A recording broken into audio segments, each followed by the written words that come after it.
श्री गरुड़ तथा कच्छप और हाथी की कथा। ब्रह्मा जी कहते हैं, हे नारद, गरुड़ फिर आकर अपने पिता से बोले कि हे तात, हमको क्षुधा बहुत बाधित करती है। ये सुनकर कश्यप जी शीघ्रतर गरुड़ से कृपा पूर्वक बोले कि हे पुत्र, समुद्र के एक स्थान पर प्रमाण रहित महापराक्रमी बड़े भारी परस्पर मार डालने की इच्छा किए हुए एक हाथी व एक कछुआ ठहरे हैं। तुम शीघ्र जाकर दोनों को जल के भीतर से पकड़ लाओ। वे दोनों तुम्हारी क्षुधा का निवारण करेंगे। गरुड़ पिता का वचन सुनकर शीघ्र वहां जाकर उन दोनों को पकड़कर नखों से चीर फाड़ कर दोनों महासत्तों को लेकर मन के समान वेग वाले महाबली वे दोनों को लेकर बिजली के वेग से झट आकाश को चले गए। उनके बैठाने के लिए मंदराचल आदि पर्वत समर्थ ना हुए। इससे पवन के वेग से 2 लाख योजन ऊंचे को गरुड़ चले गए। वह वहां एक बड़ी भारी फरेंदे की शाखा पर जा गिरी। वह शाखा एकाएक ही फट पड़ी। गिरती उस शाखा को पक्षियों के राजा गरुड़ ने गौ ब्राह्मणों के भय से डरकर कि कहीं इसके नीचे गौ ब्राह्मण न दब जाए, इससे बड़े वेग से धारण कर दिया। उसको लिए हुए बड़े वेग से आकाश में चले जाते हुए महाबली गरुड़ से मनुष्य का रूप धारण करके उनके समीप जाकर श्री विष्णु भगवान बोले कि हे पक्षीराज, तुम कौन हो? वह आकाश में किस लिए घूमते हो?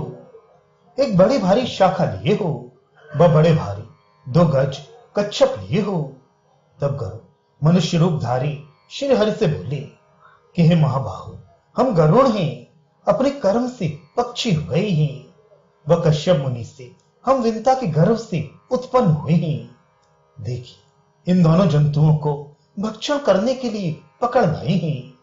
हमारे बैठने का स्थान न पृथ्वी हो सकी, न वृक्ष, न पर्वत कि जहां बैठकर हम इनको खाते। तब हमने अनेक योजन के ऊंचे एक फरेंदे का वृक्ष देखा। तब खाने के लिए इन दोनों को लिए हुए हम उस वृक्ष की शाखा पर कूदे, परंतु वह शाखा एकाएक ही टूट पड़ी। उसको लिए हुए हम घूमते हैं। इसके गिर पड़ने से कोटि कोटि गौओं ब्राह्मणों का विनाश हो जाएगा। इस भय से हमको बड़ा विषाद हुआ। इसी से शीघ्र उड़े हुए चले जाते हैं। क्या करें, कहां जाएं? कौन हमारा वेग व भार सहेगा? गरुड़ के ऐसा कहने पर श्री हरि ये बोले कि हमारी एक भुजा पर बैठकर इन दोनों हाथी कछुओं को खाओ। यह सुनकर गरुड़ ने कहा कि हमारे नीचे सागर व बड़े बड़े पर्वत नहीं ठहर सकते, तो इन दोनों जीवों को लिए हुए हमको तुम कैसे धारण कर सकोगे? नारायण भगवान को छोड़कर और दूसरा कौन हमको धारण कर सकता है? तीनों लोकों में कौन पुरुष है जो हमारे वेग व भार को सहेगा? श्री हरि भगवान बोले कि पंडित को चाहिए कि अपना कार्य करे। इससे इस समय अपना कार्य करो। हे खगश्रेष्ठ, कार्य करके फिर हमको जान जाओगे। श्री हरि को महासत्व देखकर अपने मन में विचार करके ऐसा ही हो, ये कहकर गरुड़ उनकी महाभुजा पर ऊपर से गिरी। गरुड़ के गिरने पर वह भुजा किंचन मात्र चलायमान न हुई। वहां पर बैठकर गरुड़ ने वृक्ष की शाखा एक बड़े भारी पर्वत पर छोड़ दी। उस शाखा के पतन मात्र से चराचर वन, पर्वत, सागर सहित सब पृथ्वी चलायमान हो गई। तदनंतर भुजा पर बैठकर हाथी व कछुए को गरुड़ ने खाया, परंतु वे तृप्त नहीं हुए, न उनकी क्षुधा ही शांत हुई। ये जानकर श्री गोविंद गरुड़ से बोले कि हमारी भुजा का मांस खाकर सुखी हो। ऐसा कहने पर उनकी भुजा का बहुत मांस क्षुधा से गरुड़ ने खाया, परंतु हे पुत्र नारद, उस भुजा में कहीं घाव न दिखाई दिया। तब महाप्राज्ञ गरुड़ चराचर के गुरु श्री हरि जी से बोले कि आप कौन हैं? इस समय हम आपका कौन सा प्रिय करें? श्री नारायण जी बोले कि तुम्हारे प्रिय करने के लिए आए हुए हमको तुम नारायण जानो। इतना कहकर विश्वास के लिए श्री नारायण जी ने अपना रूप दिखाया। उन श्री हरि को देखकर सिर झुकाकर प्रणाम करके गरुड़ बोले कि हे पुरुषोत्तम, हमसे कहिए तुम्हारा क्या प्रिय हम करें।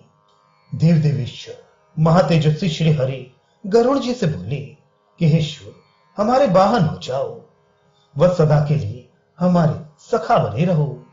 उनसे गरुड़ बोले कि हे विभुदेश्वर, हम धन्य हैं, वह नाथ, तुमको देखकर हमारा जन्म सफल हुआ। इस समय में हे प्रभु, अब मैं माता पिता को प्रणाम करके तुम्हारे निकट आऊंगा। गरुड़ की इस कार्य में प्रसन्नता देखकर अति प्रसन्न होकर श्री हरि ने कहा कि तुम अजर अमर हो, वह सब प्राणियों से अभद्र हो, तेज से हमारे ही समान हो, तुम्हारी गति सबका ही हो, वह संपूर्ण सुख तुमको हो, जो कभी तुम्हारे मन में हो वह तुरंत तुम्हें मिलता रहे। वह अपने मनमाना भोजन तुमको सदा बिना कष्ट के मिला करेगा। कष्ट से अपनी माता को छुड़ाओगे, इसमें अंतर ना होगा। ऐसा कहकर श्री हरि भगवान तुरंत अंतर्धान हो गए। गरुड़ ने भी अपने पिता से जाकर सब वृतांत कहा। सो सुनकर अति हर्षित होकर कश्यप जी अपने पुत्र से फिर बोले कि हे खत्रीश, हम धन्य हैं, वह कल्याण रूपिणी तुम्हारी माता धन्य है। क्षेत्र वह कुल धन्य है जिसके तुम जैसा पुत्र हुआ, क्योंकि जिसके उत्तम कुल में उत्पन्न पुत्र पुरुषों में उत्तम वैष्णव होता है, वह कोटि कुलों का उद्धार करके श्री विष्णु की सायुज्य मुक्ति पाता है। जो नित्य विष्णु की पूजा करता है, वह विष्णु का ध्यान करता, वह विष्णु ही के गुण गाता है, वह सदा विष्णु के मंत्र को जपता है, वह उन्हीं का स्तोत्र पढ़ता है, नित्य प्रणाम करता है। वह रामनवमी, जन्माष्टमी, नरसिंह चतुर्दशी वह सब एकादशियों में उपवास करता है। चाहे सब कहीं अन्य पाप ही करता रहता हो, पर सब पापों से छूट जाता है, इसमें संशय नहीं है। जिसके मन में सदैव श्री गोविंद टिके रहते हैं, वही मनुष्य से भगवान का दास होता है, क्योंकि कोटि सहस्त्र जन्मों में सत्कर्मों को इकट्ठे करके वह सब पापों के क्षय होने पर मनुष्य विष्णु भगवान की किंकरता को पाता है। इससे वह मनुष्य धन्य है जो विष्णु की सादृश्य को प्राप्त होता है। जो कि विष्णु लोकनाथ अच्युत नित्य है, वह सदा देवताओं से पूजित है। वे भगवान पुरुषोत्तम बहुत तपों से, वह धर्मों से, वह बहुत तरह के यज्ञों से जिसके ऊपर प्रसन्न होते हैं, वे धन्य है।